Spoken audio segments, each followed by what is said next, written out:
Welcome to Breathe, See the Unseen. In this audio experience, we'll explore the harsh realities of homelessness and its connection to urban pollution.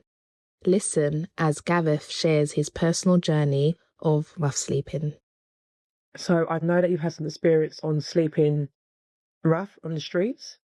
Yes. Would you tell me a little bit about that?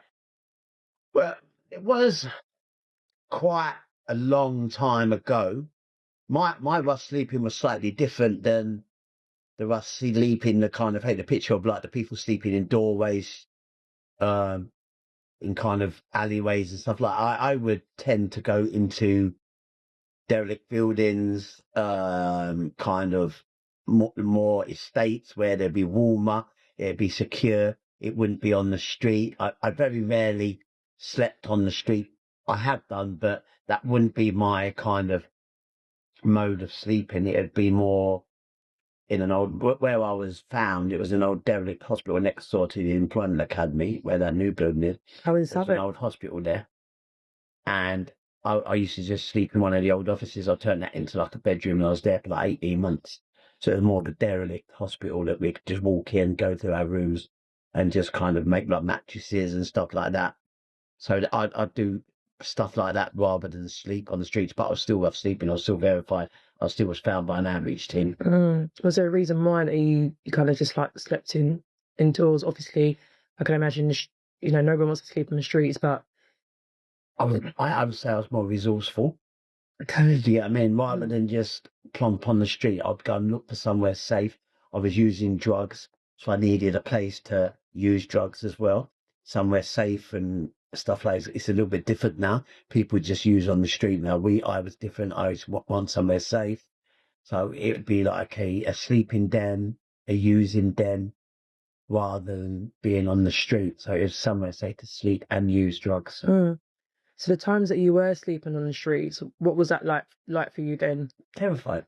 Yeah, that's one of the reasons why I tend to go in, because when you're on the street, you don't know what's going to happen to you. You know what I mean? People attack you. People are mean to you.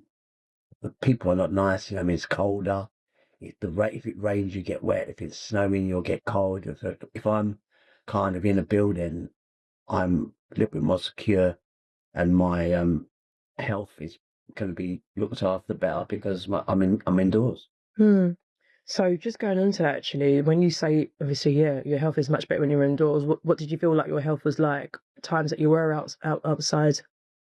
So it'd be a combination of different things as you go in with the pollution stuff. Obviously, I'm walking around the streets constantly, most probably main roads, because I'd be shoplifting in shop, walking around shops to sell my stuff, going around back streets trying to get here, trying to get there. So obviously, I was breathing in a lot of pollution.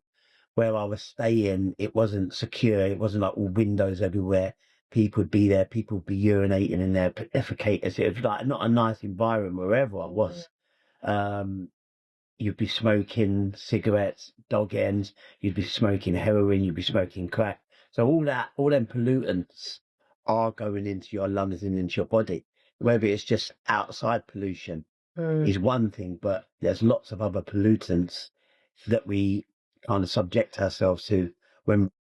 I'm going to go back to some of the things that we're using, but just to go back. So when you were the times that you were sleeping in the streets, did you ever think about how, aside from the pollution that you might have, I don't know, one might have bring upon themselves, but did you ever think about the external factors of pollution, so the buses, the cars, and all the other? So when I was homeless, street homeless, it was a long time ago that I had to sleep rough on the street. But I still kind of walked the streets and done things on the streets. So I was breathing pollution, but not to the extent of sleeping in it. And back then, this wasn't such a big thing. So now you'd be thinking about it. It's on the news. It's in the papers. There's posters. There's people. There's climate change being spoken about in every kind of media outlet, whether it be social media, papers. So it's a lot more prevalent now. So it'd be a lot more at the forefront of your mind. Back then, it wasn't.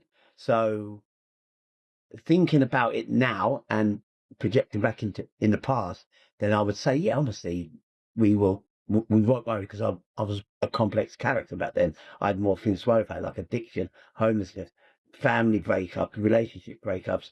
Breathing in some bus fumes wasn't a priority. But now looking back, it must have had an adverse kind of effect on my mental health, my kind of health in general. Yeah, definitely. And that's interesting because some of the things that you just talked about now that would be in the forefront of your mind that you was sort of like struggling with, breakup, family breakdown and things like, were they some of the reasons why you ended up homeless? Yeah, definitely. Addiction, finally.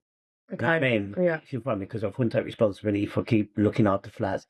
If someone let me stay around their house, I'd most probably end up stealing stuff from the house, or I'd wear out my stay. Like, I might be it's pretty soon he's only going to be here for a week or two. It's now a month and a half, you've got to go. You know what I mean? So family members don't really want to use an addict in their house because it's untrustworthy and stuff like that.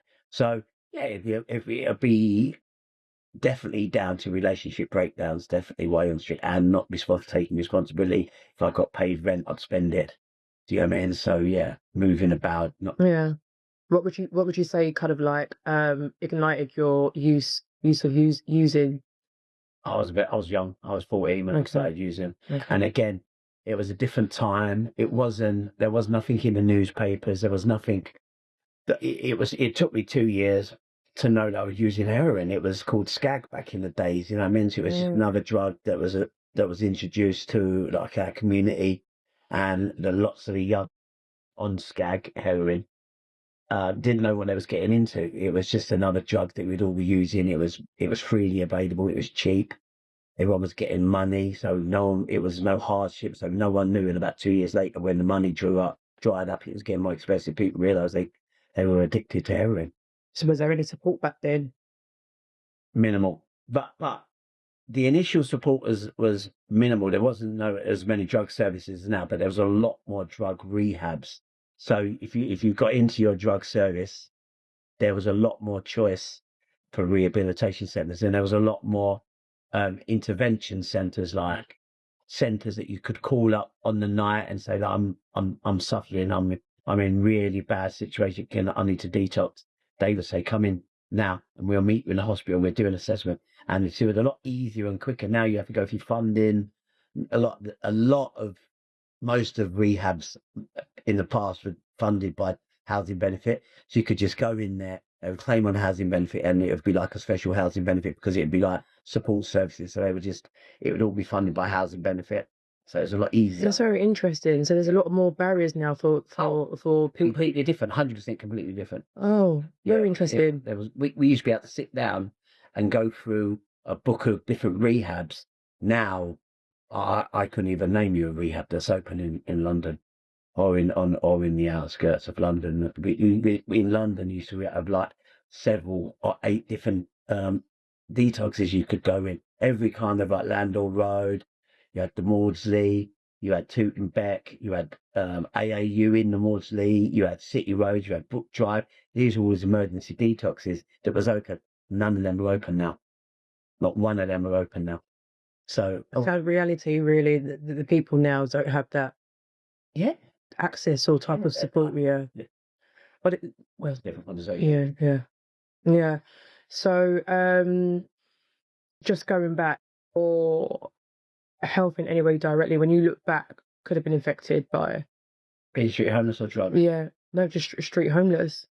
Being street homeless, irrespective. I would say the connection that I would put together: a safe place to sleep, a safe place to use drugs, clean paraphernalia, and etc. like that.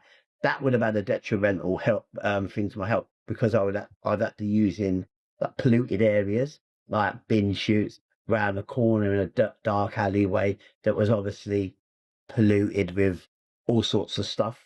Do you get what I mean? So I would say definitely living that lifestyle definitely had a detrimental effect on my health, with a combination of using dirty needles, dirty this, dirty that, not having places to wash, shower on a regular basis, or if they were there, not using them, and walking continuously on the street to try and get money, to score drugs, to go and meet people, would have definitely had a a detrimental. Very interesting that you said that, actually. Yeah. So I guess people don't really think about that. Even when you can sort of like be indoors, you can be affected by pollution somehow, depending on what your surroundings are, isn't it? You're never blocked off Yeah. from pollution. If you're indoors, you've got shut windows, shut doors. Yeah. You've got fans blowing whatever out the window. You've got kind of a clean environment. If you're on the street or you're in like squats or places like that, the likelihood the windows are smashed. There's other pollutants in there. Older buildings, which again there'll be other pollutants in there. Could be asbestos. It could be whatever. There's lots of different things you would be there, and then the pollutants from the street would be coming in. So yeah, obviously, if you're street homeless, you're never shielded away from pollution. Very interesting. Very. Thank you for that, Gareth.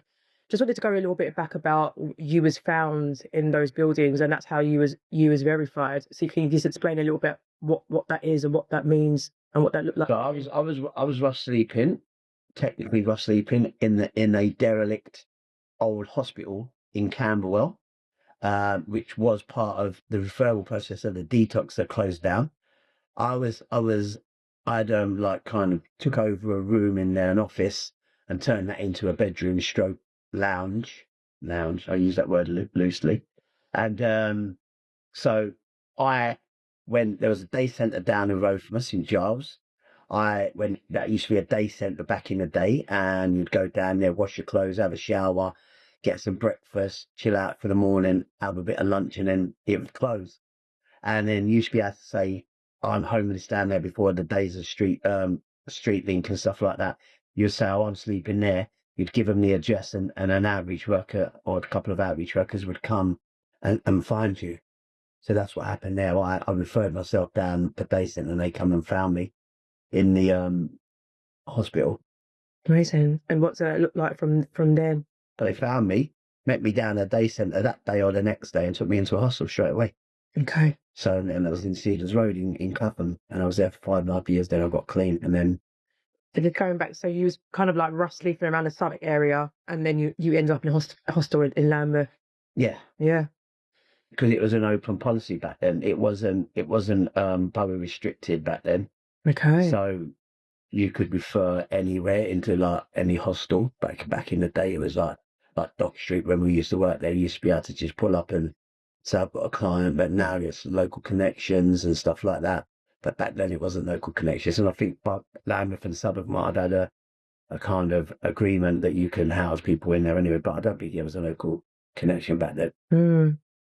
Very interesting. And what did life look like from them? Was it kind of just like once you got that support, was it on the up? Support? No. For like 5 years, I was still using. I got on the script. It was a new initiative run by Maudsley called the Riot. It was like a clean space to go and inject in. They would supply you the heroin and stuff to use. You'd go up there, use. And I was doing that for a couple of years. And when I left the hostel, I stopped using street drugs. And over the next year, I went back to college. I got some voluntary work, and I detoxed myself off the medication that I was getting off at Wolseley. Amazing. And how long you been clean for? 8 years. Amazing. Yeah. That's really, really good now. Yeah. And would you like to say what you do now? I'm a lead manager of the hostel. A lead manager. That works with the people that I once was. You know what I mean? I'm still that person, but I haven't got the complex support needs that I did have back then. I've kind of used services and confronted demons and moved on and got support, and still to this day I still get support. Amazing. I mean, my addiction and stuff. So just to wrap up, what would you say who are the main people that kind of helped you on your journey to where you are now? My TST worker was brilliant, Diane. She was absolutely amazing. You know what I mean? That was my first introduction to a Thames Reach worker. She was really, really lovely. And then after that, I kind of went to NA, Narcotics Anonymous, and that's where I've been ever since, getting ongoing support as much as I want. I can go for 3 meetings a day, 2 meetings a day, 1 meeting a day, 2 a week, 3 a week, 4 a week, whatever. And all my friends are ex-addicts. Most of my friends are ex-addicts, so I can get support on the phone. So yeah, I get ongoing support from fellows that have been in the same situation as me. Amazing.